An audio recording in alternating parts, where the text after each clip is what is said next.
The husband of Scotland's former First Minister Nicola Sturgeon has been released without charge, pending further investigation after being arrested by police looking into the finances of the Scottish National Party. Peter Murrrell, who resigned as the SNP's chief executive last month, spent 11 hours in custody. Throughout the day, police have been searching the home he shares with Nicola Sturgeon in Glasgow. Detectives are investigating the whereabouts of hundreds of thousands of pounds, which was raised by campaigners seeking a second independence referendum. The new First Minister, Humza Yousaf, has described it as a difficult day for his party. Our Scotland editor James Cook reports. Police have been investigating the Scottish National Party's funding and finances for nearly 2 years. This morning, their inquiries led to a suburban door on the outskirts of Glasgow, the home of Peter Murrrell and Nicola Sturgeon. Mr Murrrell was arrested as a suspect and questioned by detectives while officers searched the couple's home. There's also been police activity at the SNP's headquarters in Edinburgh, with officers carrying boxes from the building and loading them into a van. Ms Sturgeon's successor, Humza Yousaf, said the inquiry was challenging for the party he now leads.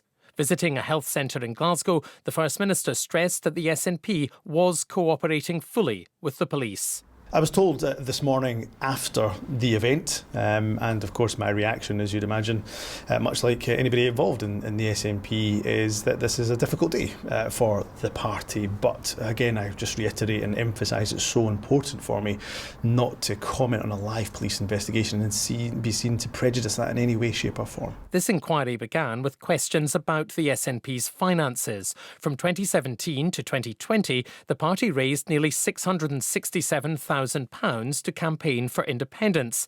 At the end of 2019, it emerged the party had just under £97,000 in the bank.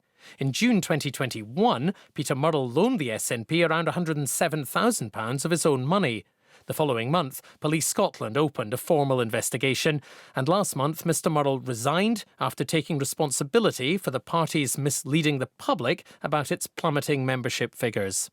The Scottish Labour leader, Anas Sarwar, was asked for his response to the latest developments. I think people will be looking on with shock and probably some anger about what has happened here. This is an extremely serious situation and the police must be allowed to do their job.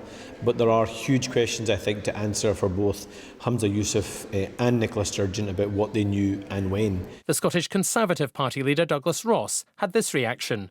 Well, this is clearly a very serious case, and it's absolutely crucial now that those at the top of the SNP, including Humza Yousaf and Nicola Sturgeon, cooperate fully with this ongoing police investigation. Tonight, more than 11 hours after he was arrested, Peter Murrrell was released without charge.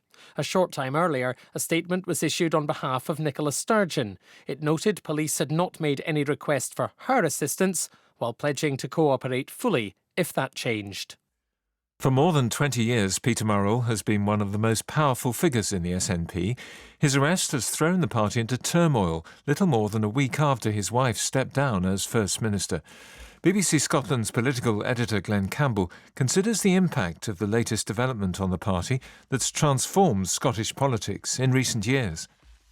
Peter Murrrell was one half of Scotland's power couple with his wife Nicola Sturgeon. For 8 years she was leader of the governing Scottish National Party at Holyrood. For more than 20 years he ran the SNP as its chief executive. The SNP's former deputy leader, Jim Sillars, is critical of how the party was managed. Peter's been in the party a long time, very good reputation as an organiser. The problem in recent years is that he has been allowed to exercise total control of the party for Nicola as the leader. Basically, he's made sure that there's been no dissent within and marginalised any who dared speak out in public.